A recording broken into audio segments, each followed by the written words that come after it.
देखो, आप लोगों की भारी डिमांड पर बहुत इजी डेरिवेशन हम लेकर आ गए हैं, जिसका नाम है रिफ्रैक्शन एट स्फेरिकल सरफेस। बहुत आसान है।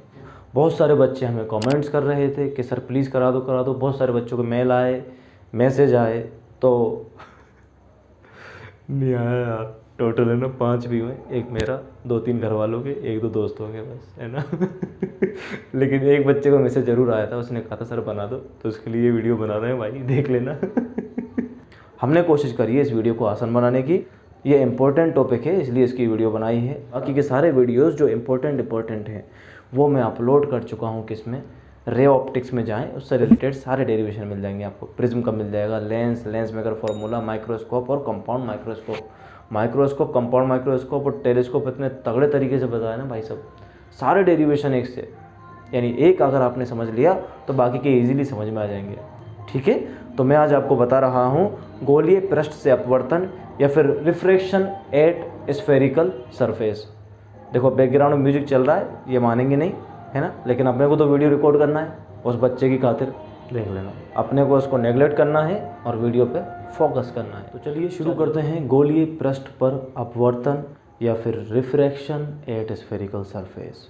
ठीक है, देखो सबसे पहले क्या करेंगे हम, सपोज करो एक स्फेरिकल सरफेस है और ये इसका प्रिंसिपल एक्सिस है। ये कोई भी सरफेस मान लो आप, L और M। इस पे क्या करेंगे हम लोग, ये क्या है बेटा, कांच वाला हिस्सा है ना गोलीय पृष्ठ, इसका अपवर्तनांक मान लो आप लोग N2 और ये एयर है, इसका अपवर्तनांक मान लो N1। यहाँ पर मान लो कोई ऑब्जेक्ट रखा हुआ है O, ठीक है, ये ऑब्जेक्ट है। इससे देखो प्रकाश की किरण निकलेगी और आपतित होगी किस पर, गोलीय पृष्ठ पर।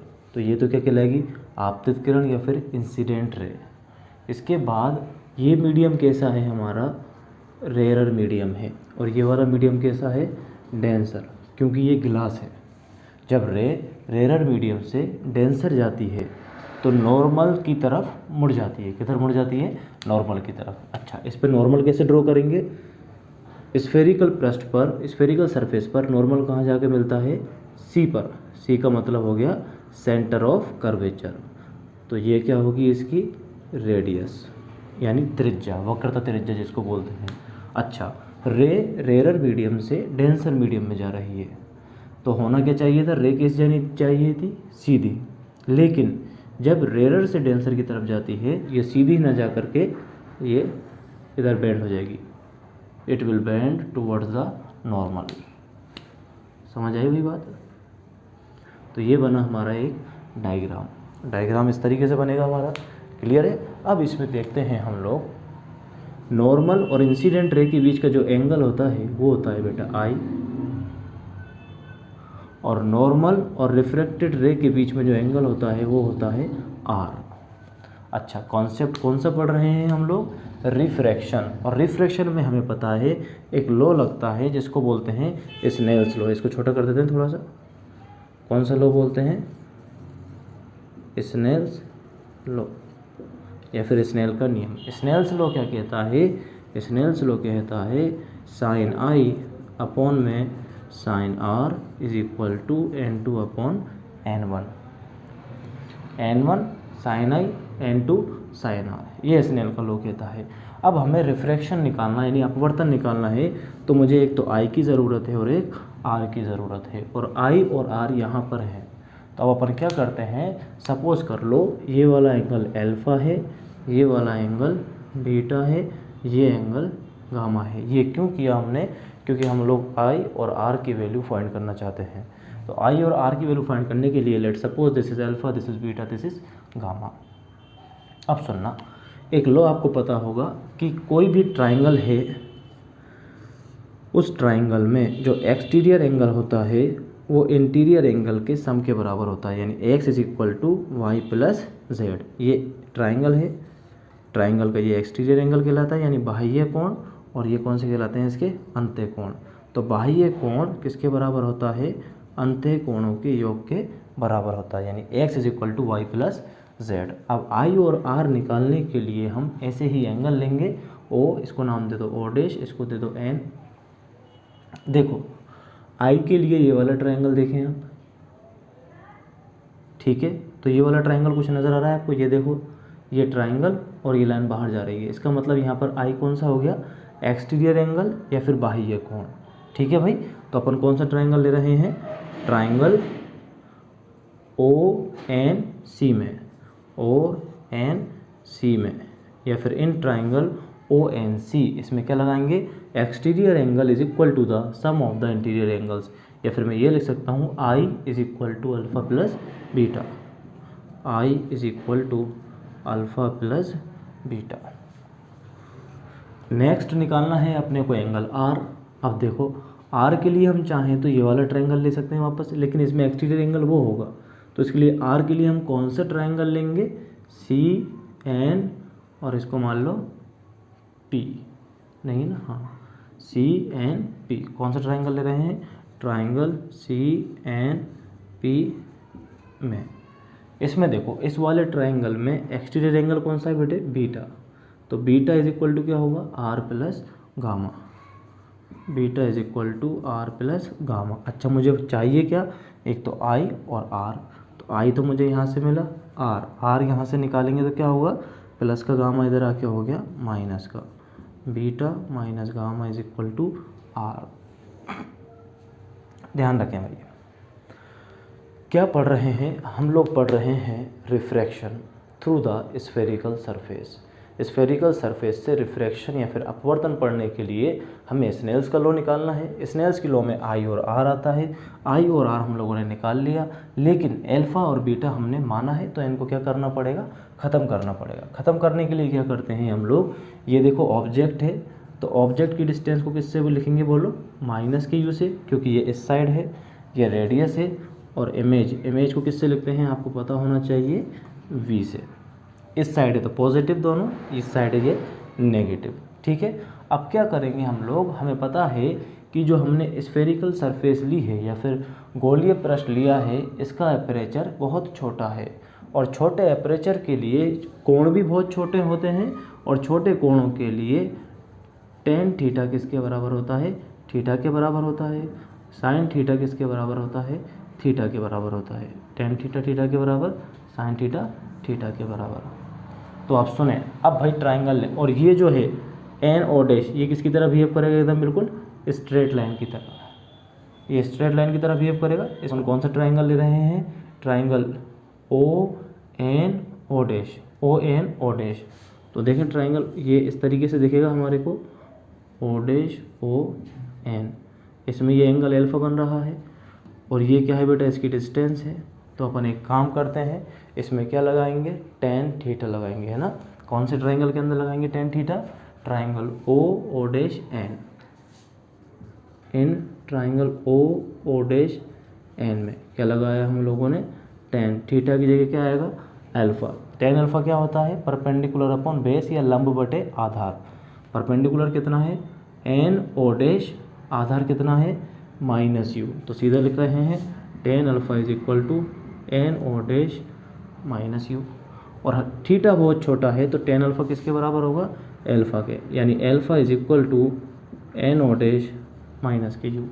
सेम इसी तरह क्या निकालेंगे हम लोग, टेन बीटा निकालेंगे। टेन बीटा कौन से ट्रायंगल में निकलेगा, एन ओ डैश सी के अंदर, एन ओ डैश सी के अंदर क्या निकलेगा बताओ, टेन बीटा।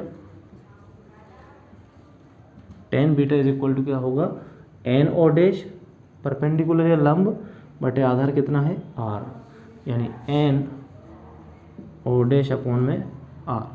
और टेन बीटा किसके बराबर होगा बोलो, बीटा के बराबर होगा, यानी N O dash upon R. Same इसी तरह क्या निकालना है अपने को, टेन गामा।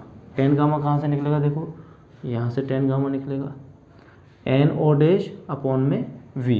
इसका मतलब सीधा लिख दूँ बेटा इसमें मैं, gamma is equal to N O dash upon में वी। आपको पूरा लिखना है ना एग्जाम में। तो अल्फा बीटा और गामा की वैल्यू मेरे पास आ चुकी हैं। मुझे चाहिए क्या, मुझे तो ये चाहिए भाई।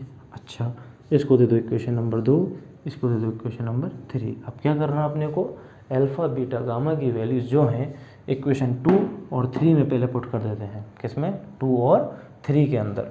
तो क्या करेंगे हम लोग, पुट द वैल्यू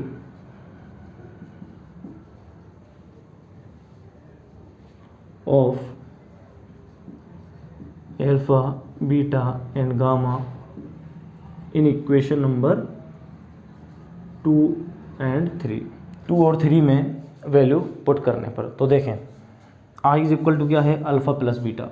तो I is equal to alpha, alpha कितना है हमारे पास में, कहाँ गया, ये रहा, एनो डैश अपॉन में माइनस के U. I is equal to alpha plus beta, beta कितना है, एनो डैश अपॉन में आर, एनो डैश अपॉन में आर। ठीक है, आई के बाद हम किसी में वैल्यू पुट करेंगे, बोलो आर में। आर इज इक्वल टू क्या है, बीटा माइनस गामा। तो बीटा कितना है, N O dash upon R minus gamma, gamma कितना है, N O dash upon V. I और आर की वैल्यू आ चुकी हैं। आई और आर की वैल्यू किसके अंदर पुट करेंगे, इक्वेशन नंबर 1 में। अच्छा, इक्वेशन 1 को हम ऐसे लिख सकते हैं कि देखना एक बार, यहीं लिख के बता रहा हूँ मैं। साइन आई क्या कहा, साइन थीटा थीटा के बराबर है, साइन थीटा थीटा के बराबर। इसका मतलब आई अपॉन आर बराबर N2 अपॉन N1, या फिर N1 I is equal to N2 R. इसको दे दो इक्वेशन नंबर 1, आसानी रहेगी। ठीक है, अब इक्वेशन 1 में हम किसकी वैल्यू पुट कर देंगे, आई और आर की।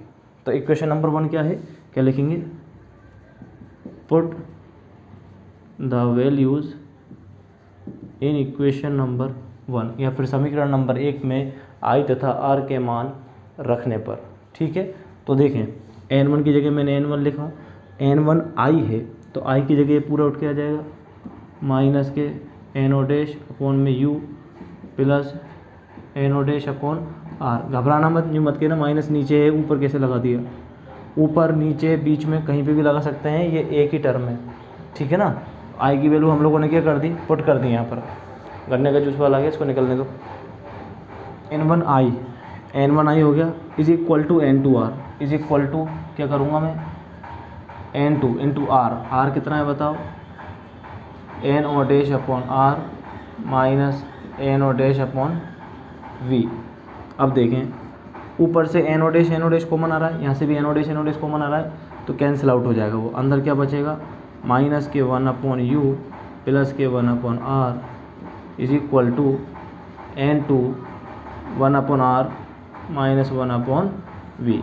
मल्टीप्लाई कर दो तो माइनस के N1 U plus N1 R is equal to N2 upon R minus के N2 अपॉन वी। फॉर्मूला याद रखें, ये फॉर्मूला अपने को लाना है। अब क्या करना है अपने को, आर वाले टर्म को तो उधर ले जाओ और N2 को इधर ले आओ, माइनस वी वाली को, है ना। तो माइनस का N2V जब इधर आएगा तो ये हो जाएगा बेटा प्लस का N2V, और ये N2V ख़त्म, यहाँ पर पहले से ही क्या है माइनस N1 अपॉन यू, इसको उधर ले जाना है। तो उस साइड कौन बचा, N2 अपॉन आर, और ये इधर जाएगा तो ये प्लस का है, उधर आगे किसका हो जाएगा, minus N1 upon are.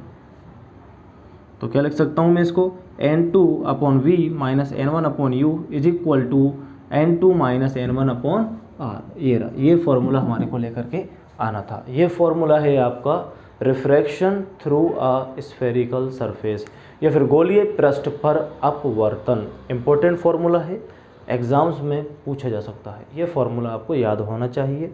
Formula क्या है भाई, जब प्रकाश या जब लाइट N1 मीडियम से, कहाँ से है N1, जब लाइट N1 मीडियम से N2 मीडियम में ट्रेवल करे और रेडियस जो कितनी हो उसकी R हो, तो उस सिचुएशन में फॉर्मूला क्या होगा रिफ्रैक्शन का, N2 upon V minus N1 upon U is equal to N2 minus N1 upon में R। याद रखना, इस फॉर्मूले से ही अगला डेरिवेशन स्टार्ट होगा आपका, जो है लेंस फार्मूला। ठीक है भाई। अच्छा, लाइट N1 मीडियम से कहाँ पर गई है, N2 मीडियम में, रेयर से डेंसर में। डायग्राम समझ में आया, स्नेल्स लॉ लगाना है, sine I upon sine R is equal to N2 upon N1। सब कुछ छोटी चीज़ों के लिए पढ़ रहे हैं, तो साइन आई बराबर आई और आर बराबर आर, तो आई अपॉन आर बराबर N2 अपॉन N1, यानी N1 I upon N2 are. ठीक है, उसके बाद अपने को ये अल्फ़ा मानना है, ये बीटा मानना है, ये गामा, इन तीनों में tan अल्फ़ा लगाना है। tan अल्फ़ा लगा के अल्फ़ा बीटा गामा के रिलेशन अपने को इन दोनों इक्वेशन के अंदर रखने हैं। यहाँ से हमारे पास आएगा आई और आर। आई और आर की वैल्यू हमें इक्वेशन नंबर 1 या फिर स्नेल्स लॉ में पुट करनी है। इसमें जब वैल्यू पुट करेंगे तो हमारे पास में ये फॉर्मूला निकल करके आ जाता है n2/v - n1/u is equal to n2 - n1/r। यहाँ होता है आपका ये ख़त्म।